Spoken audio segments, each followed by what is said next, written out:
पिछले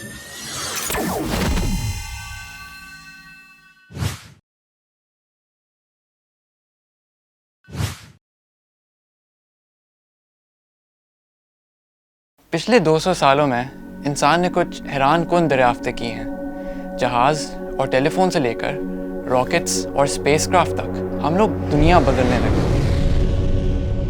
फिर आहिस्ता आहिस्ता साइंसदान अपने ही अचीवमेंट्स के अंदर बहुत तकब्बुर करने लगे। लेकिन जब बात आई इस दुनिया से बाहर जाके स्पेस एक्सप्लोर करने की, तब हमें मालूम हुआ कि हमें कुछ मालूम नहीं है। मेरा नाम हसन अहमद है और इन एपिसोड्स के अंदर हम वो सारी चीज़ें एक्सप्लोर करेंगे जो पिछले 100 सालों के अंदर साइंसदानों ने इस यूनिवर्स के बारे में सीखी।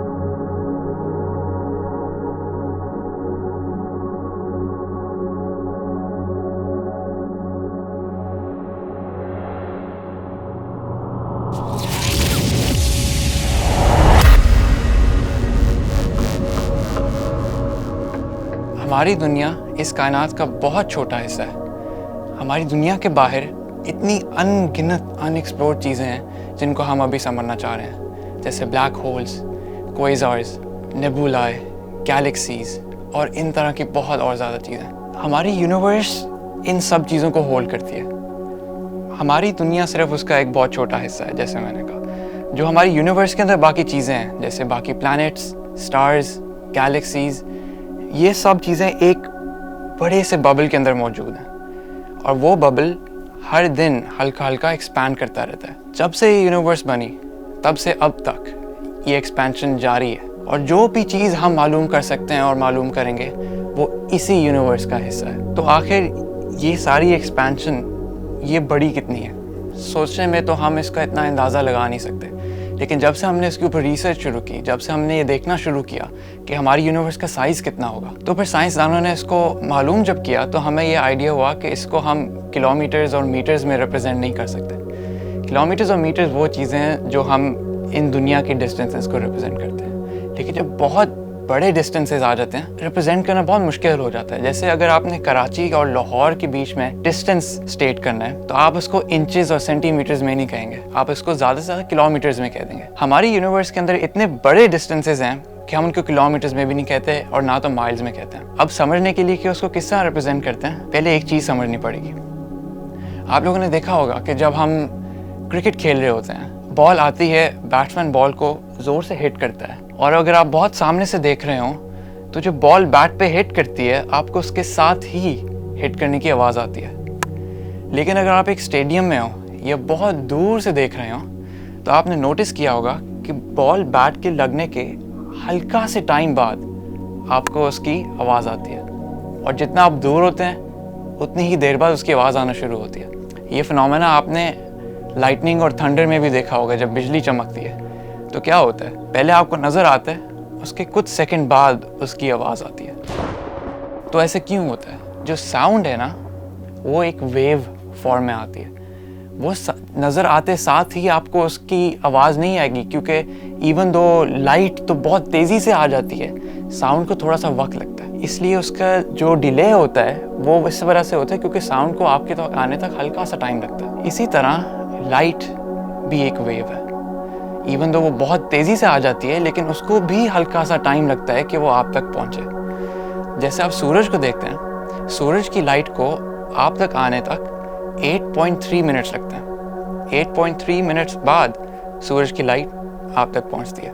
तो हम इसको इस तरह रिप्रेजेंट कर सकते हैं कि सूरज हमसे 8.3 लाइट मिनट्स दूर है, क्योंकि उसकी लाइट हमें 8.3 मिनट्स लगते हैं कि वो हमारे तक पहुँच जाए। चाँद से जब लाइट आती है हमारे पास तो उसको सिर्फ 1.3 सेकंड्स लगते हैं, सूरज से 8.3 मिनट्स लगते हैं। तो हम चाँद से कहते हैं कि वो 1.3 लाइट सेकंड्स दूर है और सूरज हमसे 8.3 लाइट मिनट्स दूर है। तो फिर हमारी यूनिवर्स का साइज़ कितना है अगर हम इसको लाइट में रिप्रेजेंट करें?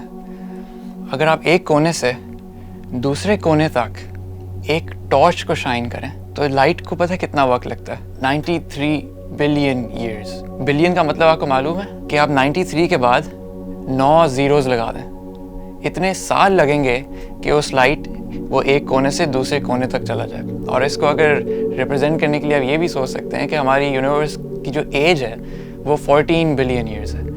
तो जितना वक्त लगेगा उस लाइट को एक कोने से दूसरे कोने तक पहुंचने तक, उतनी एज हमारी यूनिवर्स की अपनी है भी नहीं।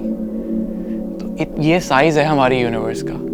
और आप खुद सोचें फिर क्या क्या चीज़ें इस यूनिवर्स के अंदर होंगी जिनका हमें मालूम है, क्योंकि हम एक उसके बहुत ही छोटे से हिस्से के अंदर बंद हैं। बाकी सारी चीज़ें हमारी नॉलेज के अंदर अभी तक से नहीं है। बहुत सी चीज़ें हम एक्सप्लोर करते हैं और उनको एक्सप्लोर करने के लिए हमें रॉकेट्स बनाने पड़ते हैं और स्पेसक्राफ्ट बनाने पड़ते हैं। स्पेसक्राफ्ट क्या होता है कि आप एक रोबोट बनाएं इस दुनिया के अंदर, उसके अंदर आप कैमरास लगा दें और उसको आप रॉकेट के थ्रू लॉन्च करें, वो ऊपर जाता है और आप फिर उसको डिफरेंट स्पेस लोकेशंस के अंदर आप उसको भेज देते हैं। फॉर एग्जांपल हम लोगों ने बहुत ज़्यादा रॉकेट्स बनाए और हमने बहुत ज़्यादा इस तरह के रोबोट्स बनाए और हम उनको डिफरेंट प्लैनेट्स में भेज देते थे। जिस तरह हमारी अर्थ हमारे सूरज के इर्द गिर्द 1 साल लगा के घूमती है, उस तरह और भी बहुत ज़्यादा दुनिया की तरह के प्लैनेट्स हैं जो यही चीज़ करते हैं, जैसे mercury, Venus, Mars, Uranus, Neptune और सैटर्न। ये सूरज के इर्द गिर्द अपने अपने वक्त के अंदर घूमते हैं और हमारा अर्थ भी इसी तरह से सूरज के इर्द गिर्द घूम रहा है। तो साइंसदानों ने सोचा क्यों ना हम देखें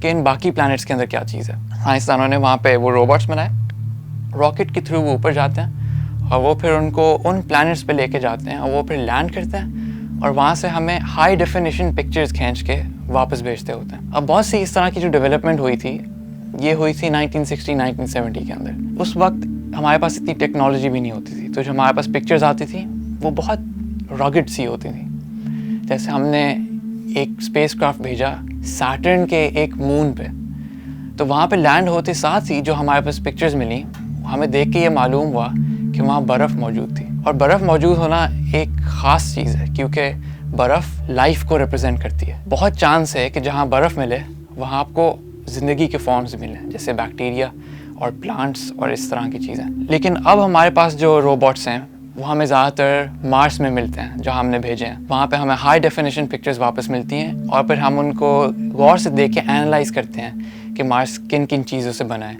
जब हम वहाँ जाएँ तो हमें रहने की फॉर्म्स मिल सकती हैं। ये सारी चीज़ें साइंसदान एक्सप्लोर करते हैं। 1969 में जब एस्ट्रोनॉट सबसे पहली दफ़ा चांद पे गए, उसके बाद एक स्पेस रेस शुरू हो गई। चाइना, रशिया और यूनाइटेड स्टेट्स आपस में ही एक रेस करना शुरू हो गए कि कौन बाकी ज़्यादा चीज़ें एक्सप्लोर करना शुरू होगा। एक्सप्लोर करने के लिए सिर्फ ये प्रोब्स और रोबोट्स काम नहीं आते, हमें दुनिया से भी बहुत दूर देखने की ज़रूरत पड़ी। तो फिर साइंसदानों ने बहुत बड़ी बड़ी दूरबीनें बनाना शुरू कर दी। ये चीज़ें, इनको टेलीस्कोप्स कहते हैं और ये दुनिया के बहुत हिस्सों में मौजूद हैं। इनसे आप बहुत गौर से बहुत दूर की चीज़ें देख सकते हैं, जैसे नेबुलाए, बहुत दूर के स्टार्स और गैलेक्सीज। लेकिन जैसे आपने देखा होगा, अगर आप एक शहर के अंदर मौजूद होते हैं तो वहाँ पे देखना बहुत मुश्किल होता है क्योंकि इतनी ज़्यादा पोल्यूशन होती है और इतनी ज़्यादा लाइट होती है कि आपको सितारे तक बहुत कम नज़र आते हैं। अगर आप किसी पहाड़ी इलाके में चले जाएं, वहाँ पे आपको बहुत ज़्यादा चीज़ें नज़र आती हैं। आपको स्टार्स भी नज़र आएंगे, आपको हल्के से डिफरेंट कलर्स भी नज़र आएंगे और हो सकता है आपको कुछ गैलेक्सीज भी नज़र आ जाएं। लेकिन ये भी बहुत नहीं होता, इसके बावजूद बहुत पोल्यूशन मिलती है साइंसदानों को। तो फिर साइंसदानों ने ये सोचा कि क्यों ना हम एक बड़ी सारी दूरबीन बना के उसको दुनिया से बाहर ले जाएं और वहाँ से तस्वीरें खींचें और वापस दुनिया में सेंड कर दें। तो फिर साइंसदानों ने बनाया हबल स्पेस टेलीस्कोप। इसको वो पीसेस में लेके जाते थे, स्पेस में छोड़ते थे, वापस दुनिया आते थे और फिर और बड़े बड़े पीसेस उनको ज्वाइन करते थे और कुछ सालों के अंदर ही हबल स्पेस टेलीस्कोप बन गया। हबल स्पेस टेलीस्कोप ने बहुत ज़्यादा डिस्कवरीज की हमारे लिए। हमने देखा कि हम दुनिया से बहुत दूर क्या क्या चीज़ें मिलती हैं और डीप फील्ड्स क्या होती हैं और नेबुलाए हाई डेफिनेशन में किस तरह लगते हैं। ये सारी डिस्कवरीज हमें हबल स्पेस टेलीस्कोप ने करके दी। ये टेलीस्कोप सिर्फ हमें दिखा सकता है कि दूर क्या चीज़ है, लेकिन साइंसदानों को ये भी था कि क्यों ना हम कोई चीज़ भेजें जो किसी प्लैनेट ना जाए बल्कि सिर्फ स्पेस में चलता रहे और हमें सालों सालों बाद तस्वीरें भेजता रहे। इस तरह का एक स्पेस प्रोब था जिसका नाम था वॉयेजर 1। वॉयेजर 1 का मिशन तो ये था कि वो प्लैनेट्स के बिल्कुल करीब से गुजरे, उनकी हाई डेफिनेशन पिक्चर्स ले और उनको फिर वापस रिले कर दे। लेकिन जब हमने उसको भेजा, जब उसका मिशन कंप्लीट हो गया, अब इसके साथ क्या किया जाए? साइंसदानों ने ये पहले सोचा रखा था। उन्होंने ये किया कि अगर वॉयेजर 1 किसी इंटेलिजेंट स्पीशीज़ को मिल जाए, जैसे कोई ऐसी स्पीशीज़ हो जो हमारी तरह की हो या जिसको ये मालूम हो कि टेक्नोलॉजी किस तरह होती है, अगर उनके हाथ आ जाए तो क्या होगा? तो साइंसदानों ने ये किया कि इसके अंदर हम एक ऐसा डिस्क रख देते हैं, एक ऐसी इंफॉर्मेशन रख देते हैं जिससे उनको ये मालूम हो जाए कि ये चीज़ कहाँ से आई है और ये किस चीज़ ने बनाई है। तो उनका ये मतलब था कि हम हो सकता है आपस में कभी मिल सकें। अगर किसी को ये वो मिल जाए तो हो सकता है वो उसको देखे और उसको पता चल जाए अच्छा ये कहाँ से है और वो हमारी दुनिया आ जाए। ये खौफनाक प्रॉस्पेक्ट है, लेकिन इसमें भी बहुत रिसर्च होती है। तो खैर वॉयेजर 1 अपनी वॉयज पे चलता रहा और 1977 में उसके लॉन्च के बाद तक अब तक वो हमें इंफॉर्मेशन वापस भेजता है। कुछ साल पहले उसने बहुत बड़ी डिस्कवरी की। हम उसके आवाज़ों को सुनते रहते थे। कुछ साल पहले ही वो आयोन्स को डिटेक्ट किया जा रहा था वहाँ पे। आयोन्स पार्टिकल्स होते हैं। वो करते करते उसकी कांस्टेंट आवाज़ रही हर काफ़ी सालों तक, लेकिन एकदम से उसकी आवाज़ बहुत तेज़ी से इंक्रीज़ हुई और कुछ सेकंड बाद बिल्कुल ख़त्म हो गई।